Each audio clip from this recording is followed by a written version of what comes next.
Good afternoon, everyone. My name is Tracy Graham. I am the Children and Teen Librarian at the Millbrae Public Library. And today I have the pleasure of introducing two experts from AAA Northeast. They are Joanna Frageorgia and Cassidy O'Connor, and they are going to talk to you about bike and pedestrian safety. Thank you very much, you two. Thank you so much, Tracy. So I'm going to share my screen first of all, but me and Cassidy are really excited to be here and kind of give some good safety tips. So at AAA, we are what's called traffic safety experts.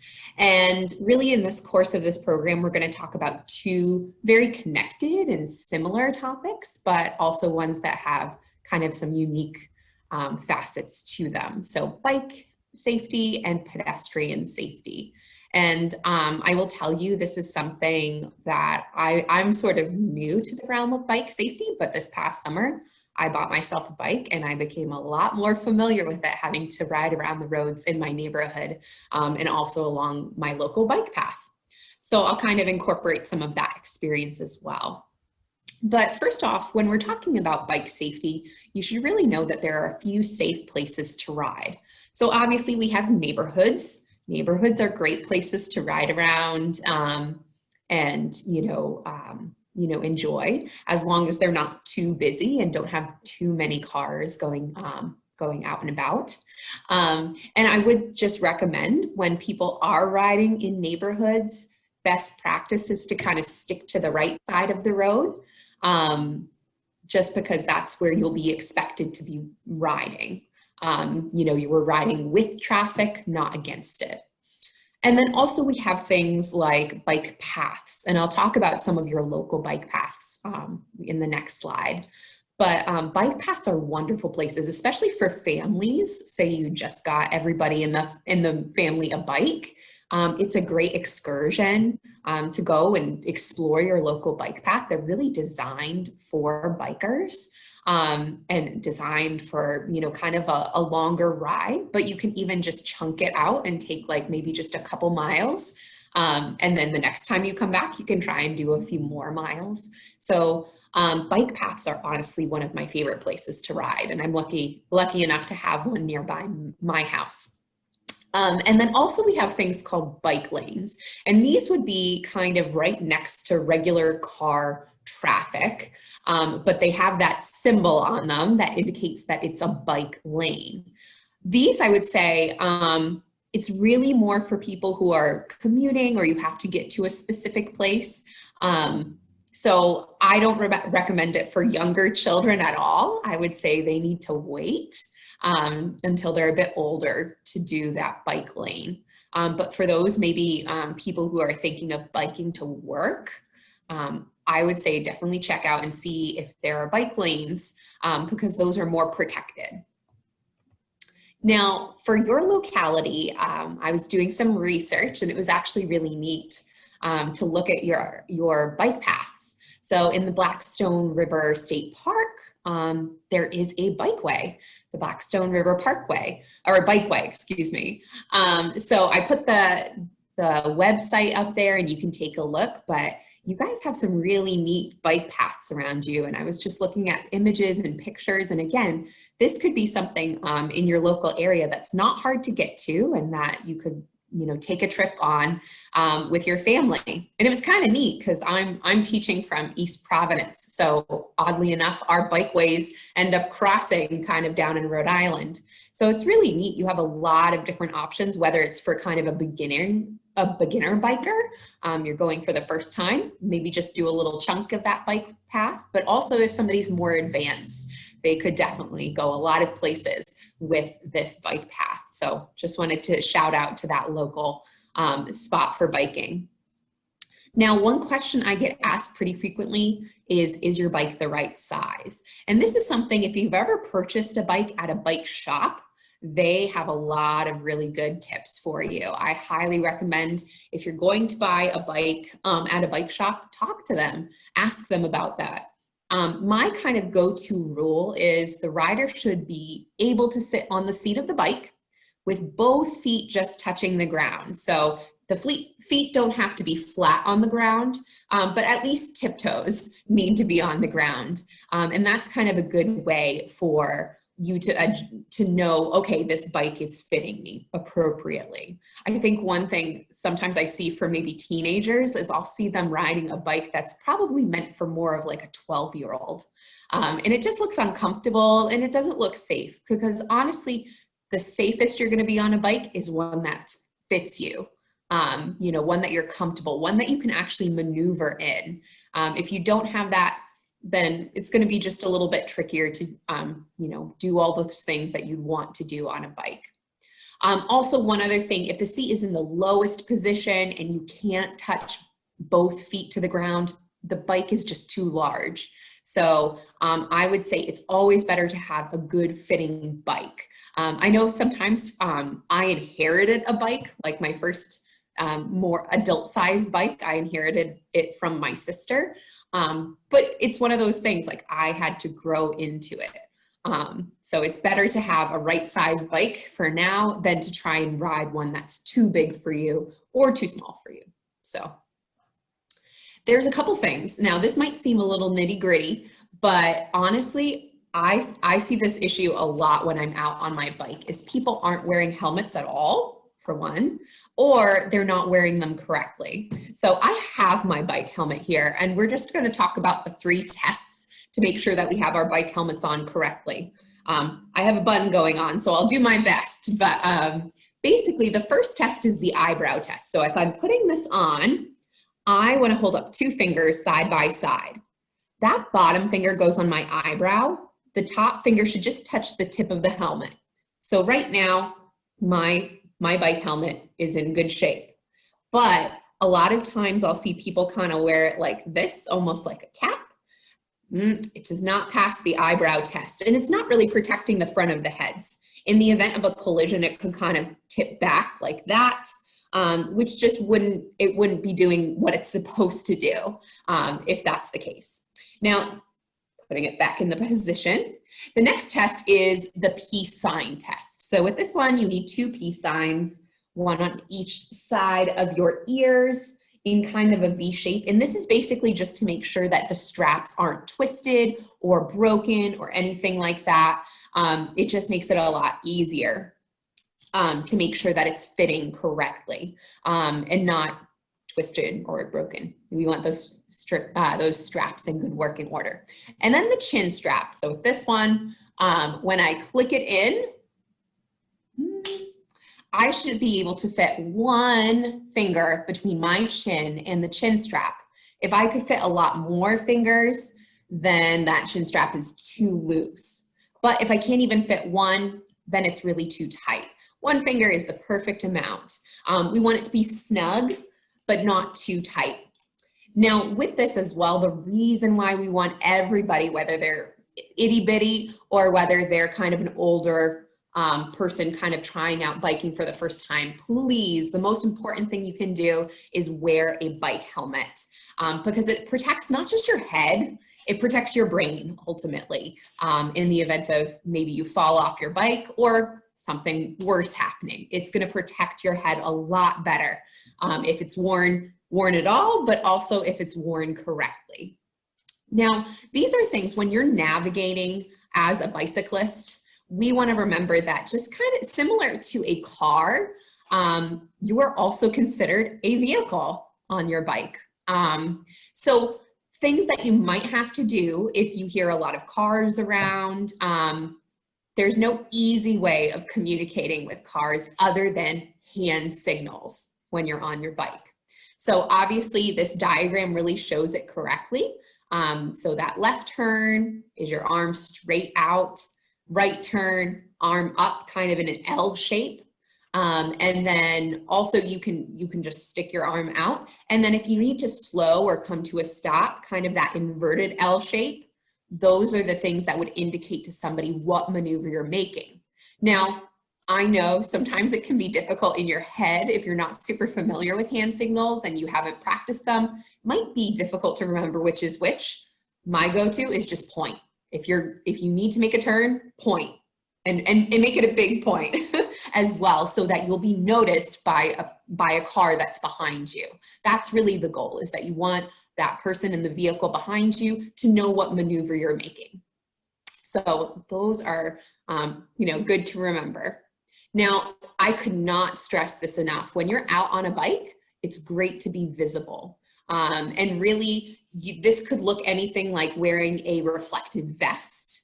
I've seen several bikers in my area wearing nice, bright, reflective vests. And I think that's awesome because they're very eye-catching. What I like to say, especially to kids, is when you are on your bike and somebody like myself is in a car, you look about this big. You look this big to somebody who's in a car. And so you need to do everything you can to make sure that you are more eye-catching. Like for me, I love to wear this nice bright t-shirt.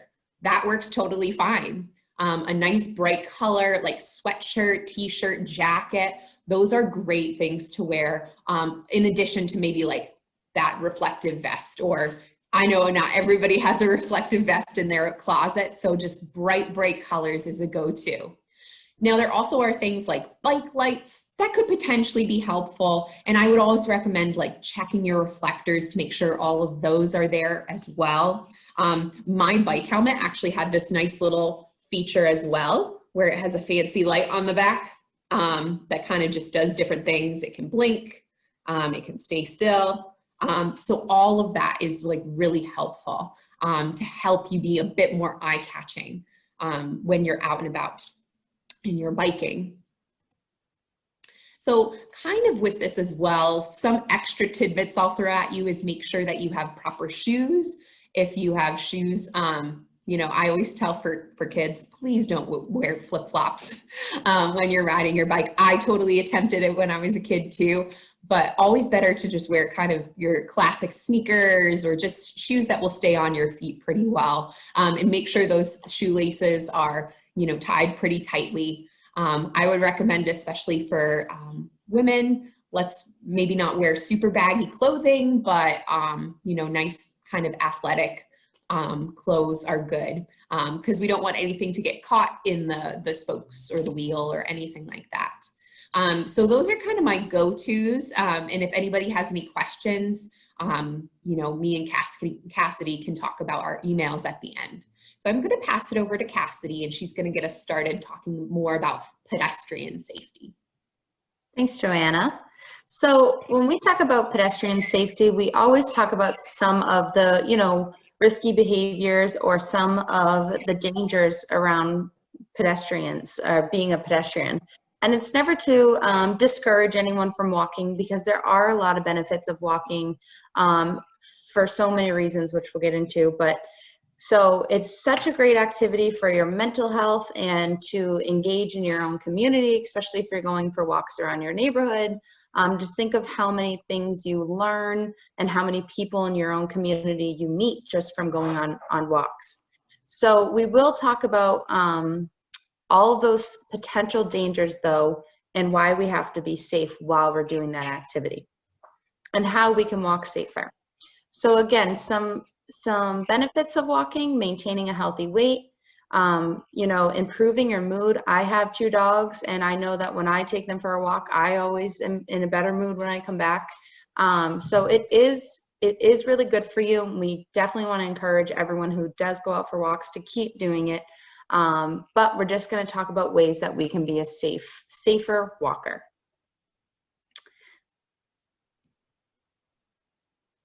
All right, so traffic incidents account for a significant number of pedestrian injuries. So we're going to talk about what happens when we cross someone in their car with a pedestrian. So that's where a lot of the dangers occur, right? Because someone is on foot in the same area that someone is behind the wheel.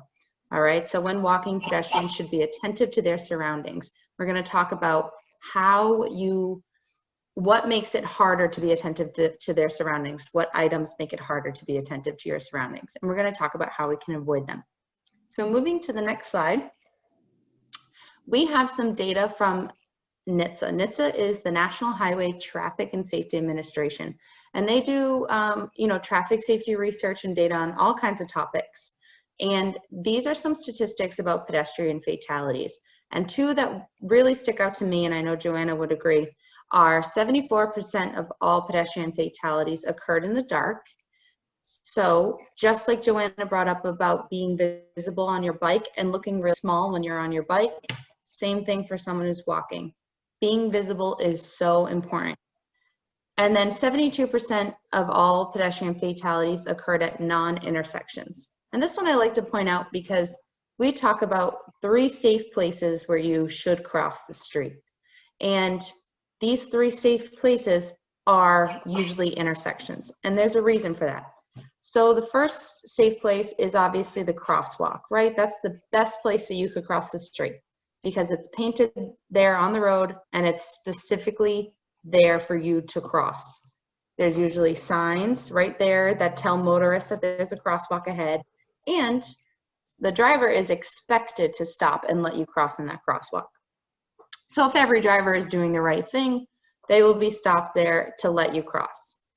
Now, we do talk about, you know, not making the assumption that the driver sees you. So it is important to make sure that you always wait before you enter the crosswalk, just to make sure that that driver does slow down and see you, and give a nice, like, we're out of Rhode Island and we call it the Rhode Island wave, but kind of that nice, I see you and you see me. So we want to make sure that the driver's doing the right thing because we don't want to assume that all drivers are doing the right thing.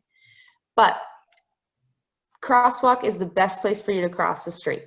Now, if you're in a situation where you need to cross the street and there's no crosswalk, see if there's a traffic light close to you and get up to that traffic light, because at traffic lights, they have those buttons and they usually, you know, have the signal to tell you when it's okay to cross.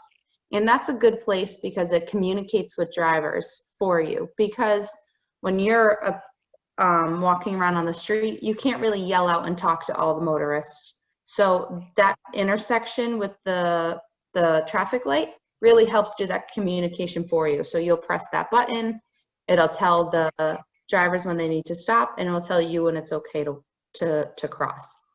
And now if you're in a position where there is no crosswalk and there's no intersection near you and you need to cross the street, the next best thing you could do is get all the way to the end of the street where there's a stop sign or a corner and cross there.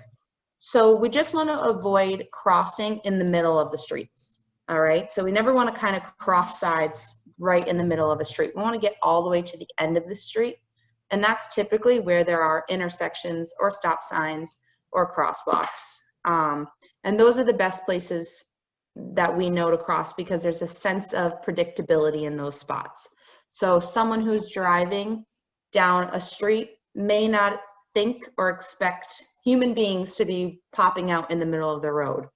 But when they know that they're coming to the end of a street, they almost always expect that they have to either slow down and stop for a stop sign, or they have to stop at a red light, or they have to slow down and stop for a crosswalk. So we just want to avoid crossing in the middle of the street. So these are some of the items that can impact your walk, and we'll talk about how we can avoid them. So these are some simple things that everyone definitely probably uses when they go for walks and would like to say, oh, you know, well, I use it all the time when I go for a walk. But there are just simple things that we could do to make it just a little bit safer. So for example, the hooded sweatshirt. I know when we talk to students and kids all the time with this topic, they say they wear a hoodie all the time, especially we're in New England. There's a lot of times where it's cold or windy, so it does make you warmer. But if you have your hood all the way up, it actually blocks your peripheral vision. And that's going to kind of pose a little bit of a danger while we're walking around, because our peripheral vision is really going to help us pick up on our surroundings. And again, the thing that causes the most danger for pedestrians is when you're around traffic, right? Traffic being your surroundings. So you really need to be aware of your surroundings, and limiting your peripheral vision is going to make it less safe. So we always suggest that if you need to wear a hood to stay a little bit warmer, kind of keep it a little bit further back where it's just kind of not over all the way in front, but it's just enough to cover your ears. Now the cell phone. We know that a cell phone is distracting in all cases, right? Cell phone's always one of those big distractions, whether you're in class or especially if you're driving, it's a huge distraction and a huge problem. We know it's a distraction, right? But when you're walking and you kind of just check it every once in a while, that's fine. We know that, you know, when you're on the sidewalk, right, where you should be walking, when you're on the sidewalk and you check your phone here and there, it's not like you're behind the wheel of a vehicle, so that's okay. But we just want to make sure we avoid walking like this, right, the whole time. We have seen crazy videos and heard crazy stories of people who walk and fall into shafts or into huge construction zones or step on the wet cement, right, during the, because they just were walking like this, or they totally stepped right off to the sidewalk without even looking. So we just want to avoid keeping our head down the entire walk, especially if you're in a situation where you're around other traffic and around busy areas. Now, I know I had mentioned the sidewalk, but I'd just like to point out, I know it'll probably be on a slide later, but we should always be walking on the sidewalk, but I know there are times where we go for walks and there are not sidewalks available. So if you find yourself in that situation, you want to make sure you're walking on the left side of the road. Now, when Joanna was talking about bike safety, she had mentioned the right side of the road because someone on their bike is considered a motorist. Now, if you're walking, you want to be on the left side of the road facing oncoming traffic, so the opposite of the cyclist. And that's because pedestrians, you don't want to be in a situation where cars are sneaking up behind a pedestrian. So someone on their bike is kind of considered to go with the flow of traffic and with the flow of the cars. And you want the pedestrian to be opposite because you don't want cars sneaking up behind someone who's kind of doesn't have any protection. All right, and they're not expected to be there. Usually the bikers are expected to be there because there's usually bike lanes and things like that on that side. Now, the headphones. The headphones are going to make it really hard for you to hear your surroundings, hear the traffic. So it's important that we do this safely because I know I've talked to so many people who say, oh, I could never walk without listening to music, which is understandable. I definitely do like to listen to music sometimes when I go for walks. I can't listen to music though when I'm walking my two dogs because that's already a lot going on for me already when I'm walking the two dogs. So I can't add anything extra to that kind of walk. But if you're someone who likes to listen to music while you go for a walk, just try to keep the volume lower and try to use the earbuds where you can keep one in and one out. And have the ear that's out, the one facing the traffic, right? So the ear that can really hear the road to be closer to that road. So on that side, okay?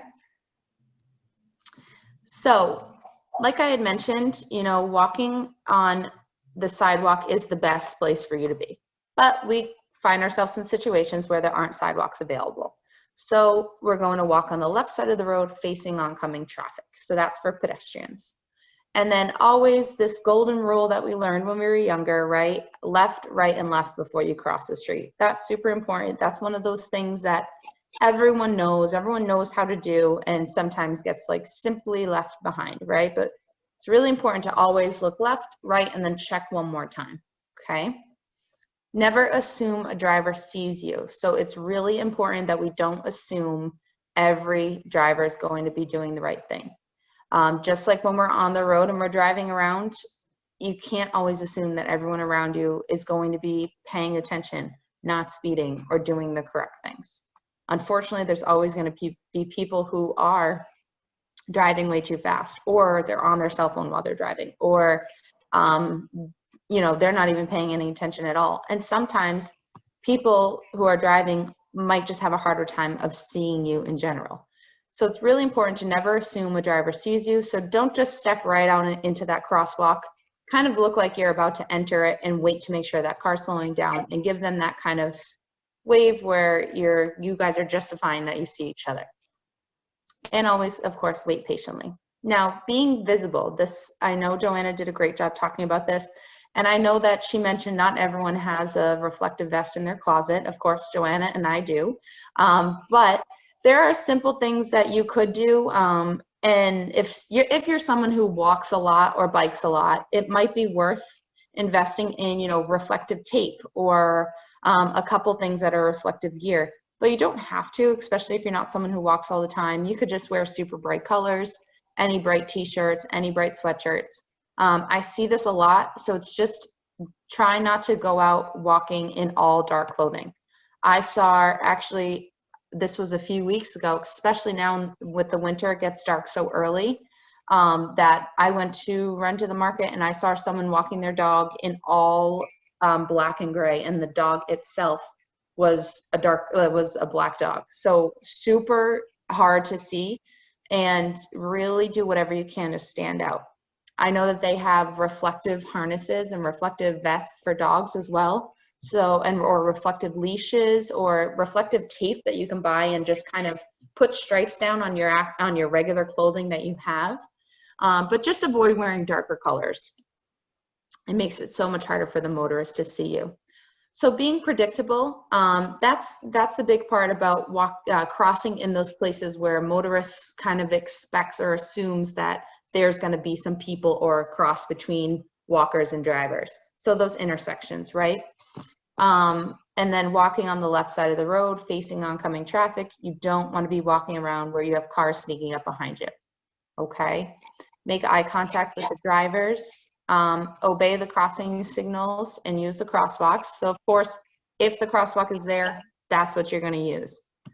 It's only when there's no crosswalk available that you'll start thinking of those other things that you can do, like getting to the end of, all the way to the end of the street where there's a stop sign. And a big thing that kind of people don't really notice, it makes it hard for a driver to see you if you're crossing or if you're stepping out into the street in between parked cars. So if you actually look at that picture where you see all those cars lined up, especially in cities, right? So if you think of any major city in your area, or any busy city that has a lot of shops and things like that, where you're kind of in a part where cars have to do a lot of street parking, it's really hard for a motorist to see you if you step out and look into the street in between parked cars. So if someone were to step out in between that truck and that other car in that picture, those cars block your entire body, and it's just a head that's kind of looking to see if it's clear. So you may think, oh, I see a car that's a little bit further away from me, I'll start crossing now.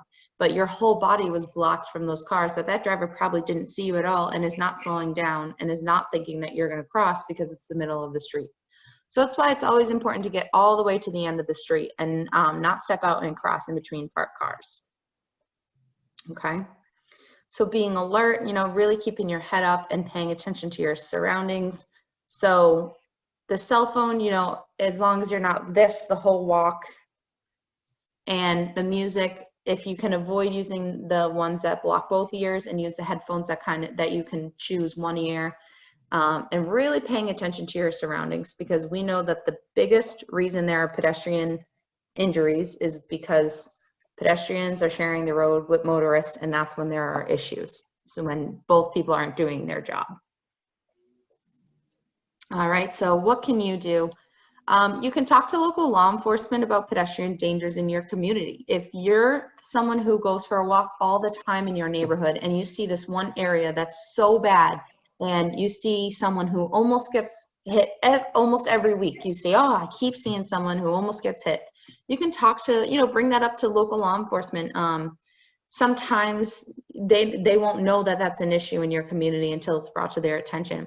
And it could be as simple as saying, hey, I really need a speed bump, or I really need a crosswalk, or I really need a stop sign in this area. Like, we don't have this here, and I see something almost happen every week.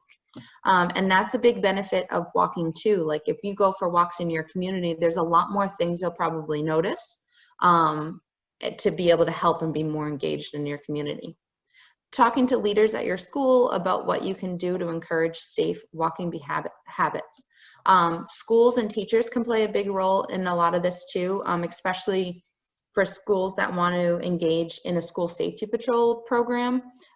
This is usually for like elementary schools, but we have materials and information for a school safety patrol program for elementary schools, and it can really help instill a lot of this pedestrian safety tips at a younger age. Talking to your family about what you can do.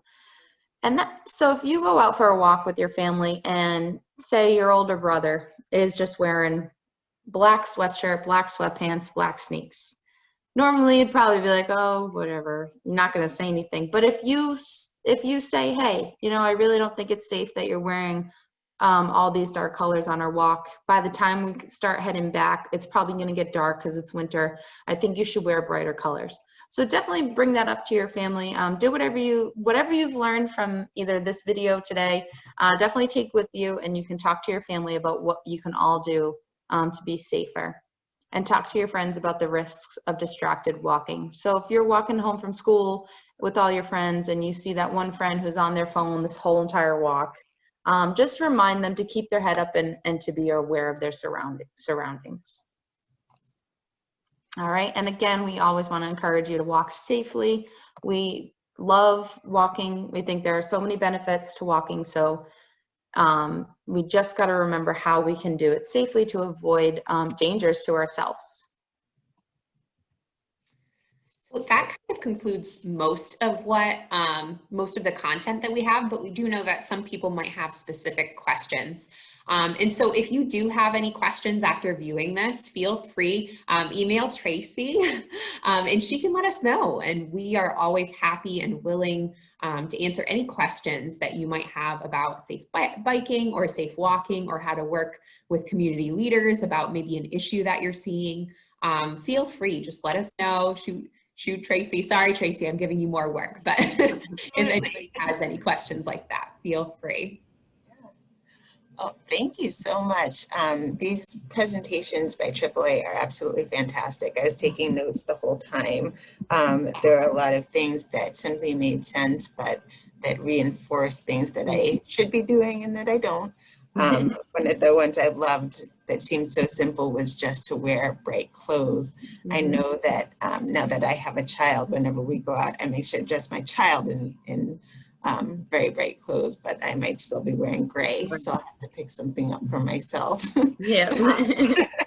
But I also loved those tips about making the community safe and talking to law enforcement or schools. And I never thought of that being a possibility of how you might be able to implement change at a local level. So I love those tips. Thank you. Yeah, thank you. You're very welcome. Sometimes these topics are things that you've definitely learned, but you totally just don't think about ever again until something like this where we talk about it again. Yeah, absolutely. Yeah. And it is so community specific, you know, like certain neighborhoods. I lived in a pretty quiet neighborhood before, and then when I moved, it is busy, busy, busy. So I'm always like, when I'm going out, I have to check, you know, am I wearing bright colors? Am I being, you know, kind of vigilant and aware when I'm walking? Because I think those things are really important in just keeping ourselves safe, because more people than ever before are out and about walking. More people than ever before. I know it might seem weird, but this is more like summer and springtime, but more people are biking than ever before. Purchased my bike. The bike shop said, like, this is the busiest they've ever been. And it's just because people are getting outdoors like a bit more. So that's a great thing, but at the same time, it comes with some like safety considerations. So that's one of our big things. Yeah, absolutely. All right. Well, I want to say just thank you again. And yes, as our presenter said, if anyone is watching this on the recording at a later point, feel free to contact me. My email is tgraham@cwmars.org, and I will have that up and available. But I'm happy to pass along questions and get back in contact so you can follow up and be safe. But again, I want to give a very, very big thank you to AAA Northeast. I want to say a big thank you to Joanna and Cassidy for being here today. We really appreciate it. Thank you. Thank you. Yeah, thank you.